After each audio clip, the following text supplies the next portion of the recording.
Buen día. Hoy vamos a meditar Isaías capítulo 61, versículo 1 al 11. Los primeros 3 versículos dice así: El Espíritu del Señor Dios está sobre mí, porque me ha ungido el Señor. Me ha enviado para anunciar buenas nuevas a los pobres, para vendar a los quebrantados de corazón, para proclamar libertad a los cautivos y a los prisioneros apertura de la cárcel, para proclamar el año de la buena voluntad del Señor y el día de la venganza de nuestro Dios, para consolar a todos los que están de duelo, para proveer a los que están de duelo porción y para darles diadema en lugar de ceniza, aceite de regocijo en lugar de luto y manto de alabanza en lugar de espíritu desalentado. Qué hermosa palabra. Los primeros 2 versículos fueron las palabras que Jesús leyó al comienzo de su ministerio en una sinagoga de Nazaret.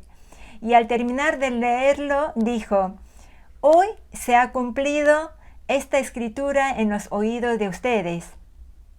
Entonces entendemos que el ungido de Dios aquí claramente se refiere al Mesías, a Cristo, que después es confirmado por él mismo.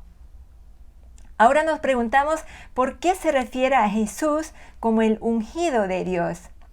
La palabra hebrea Mesías en el Antiguo Testamento y el griego Cristo en el Nuevo Testamento significan literalmente lo mismo y quiere decir ungido. Ungir con aceite era una tradición de los judíos para designar a una persona para un trabajo importante. Por eso en el Antiguo Testamento se ungía a los profetas, a los sacerdotes y a los reyes.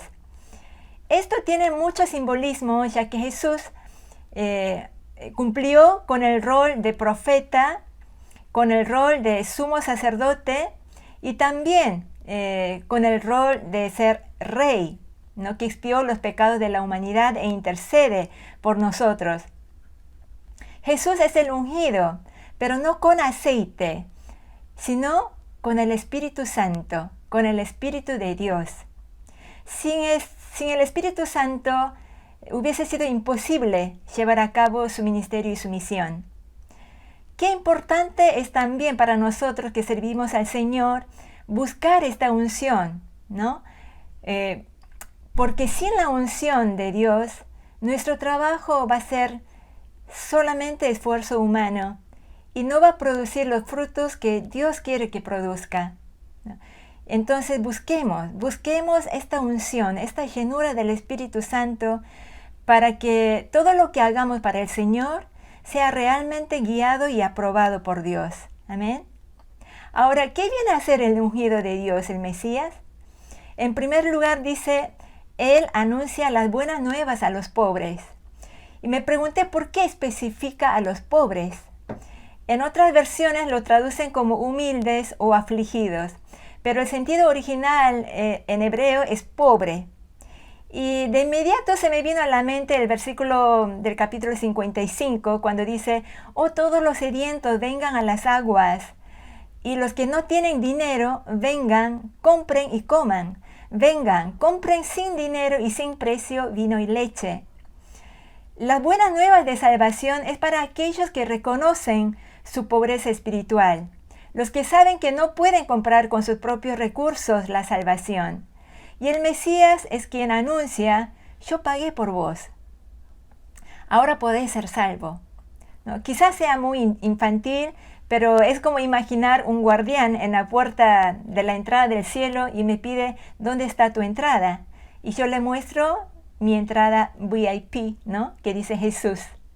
O como en las películas, puede ser que me detengan cuando quiero entrar y viene Jesús y dice: déjala entrar porque viene conmigo. ¡Wow! ¿No es maravilloso imaginar ese momento, ¿no? Que podemos entrar al cielo, que podemos entrar con todo el derecho porque Jesús pagó por mí, ¿no?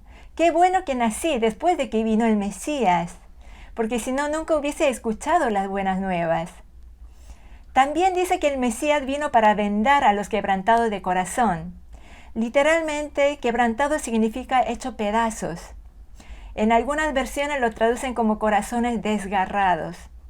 Y vemos en el ministerio de Jesús cómo Él restaura el corazón desgarrado por dolor, como en el caso de la viuda de Naín, ¿no? Como la mujer que tocó su manto, como las hermanas de Lázaro cuando murió su hermano, ¿no? Y a tantos otros.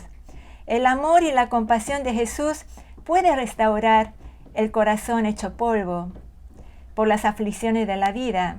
Muchas, o mejor dicho, todas nuestras heridas, cuando venimos al Señor, son curadas por Él y vendadas de tal manera que no quedan rastros de ella. O aún, las heridas los convierte en herramientas para amar más aún al Señor y a nuestro prójimo. También dice que el ungido del Señor va a dar libertad a los cautivos. Jesús libertó a los que creen en Él de ser esclavos del pecado, de la culpa, de la vergüenza, de los complejos, de los malos hábitos, de la mentira, del engaño de Satanás, de la condenación, de la vanagloria del mundo.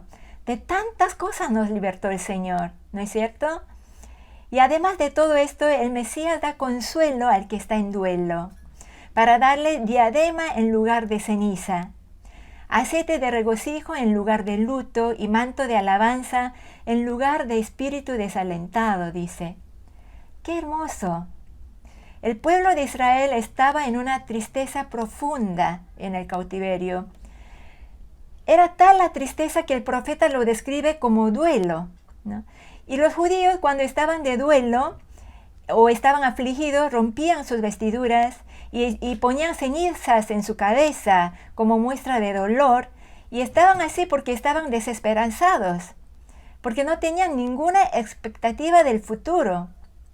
Y el Señor les promete: yo voy a cambiar las cenizas en corona, el lamento en canto. Y esto es lo que hace hoy el Señor cuando entregamos nuestras vidas a Él.